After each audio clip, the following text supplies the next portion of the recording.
Licenciada Teresa Cigarán, le saluda la estudiante Fátima Rafaela Guardiahueso con número de carnet 850170-2003. Explicar cómo se redacta un testamento abierto en El Salvador, sus generalidades y trámite de ley. Es el tema que me fue asignado para la tercera evaluación verbal. El artículo 1005 del Código Civil estipula que un testamento es abierto, no compativo o público cuando en el mismo acto en el que se realiza el testamento, los testigos y el notario o el funcionario son sabedores del contenido de este, es decir, que conocen de la voluntad del testador y por lo tanto conocen a quién o a quienes se sucede en dicho testamento. Este testamento abierto pertenece a la categoría de solemne.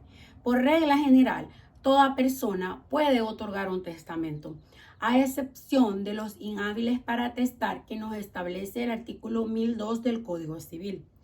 También se requiere que el testador sea una persona que cuente con capacidad para atestar, que la voluntad del testador esté exenta de vicios conforme a los artículos 1004 y 1040 del Código Civil. Las formalidades que se requieren para otorgar este testamento abierto son que debe de constar por escrito, según el artículo 1006 del Código Civil, en escritura pública, cumpliendo con las reglas de la escritura matriz que nos establece el artículo 32 de la Ley del Notariado.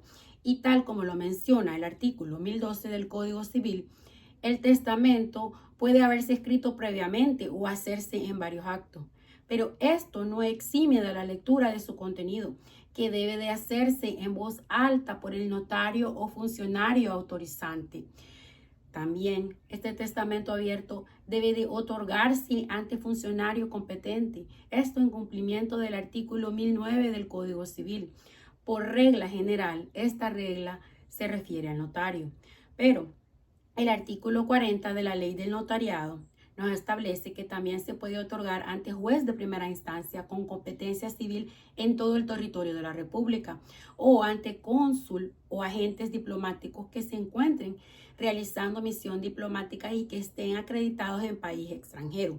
Debe de otorgarse ante testigos calificados. La ley establece que es necesaria la comparecencia de 3 testigos hábiles y capaces de conformidad a las reglas contenidas en el artículo 1007 del Código Civil y al menos uno de los testigos debe de saber leer y escribir. Además, hay que hacer sabedores de las disposiciones del testamento al notario o al funcionario, a los testigos, de conformidad al artículo 1010 del Código Civil. Esto es lo que constituye la esencia del testamento abierto, su publicidad, y deberá hacerse leer íntegramente su contenido por el notario o funcionario, y uno de los testigos también deberá de leer su contenido. De omitirse una de las formalidades establecidas por la ley que mencioné anteriormente, el testamento otorgado no tendrá ningún valor, será un testamento nulo.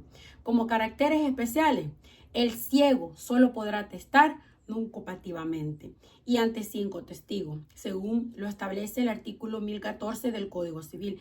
Esto se hace porque la discapacidad física del ciego se podría prestar a una arbitrariedad en caso de que otorgue un testamento cerrado. Por eso la ley requiere que se haga de forma pública. También en el testamento abierto se permite firma a ruego, como lo establece el artículo 1013 del Código Civil. Esto consiste de que si el testador no sabe o no puede firmar, lo hará por él un testigo o una persona de confianza del testador. Y esto no se puede hacer en el testamento cerrado.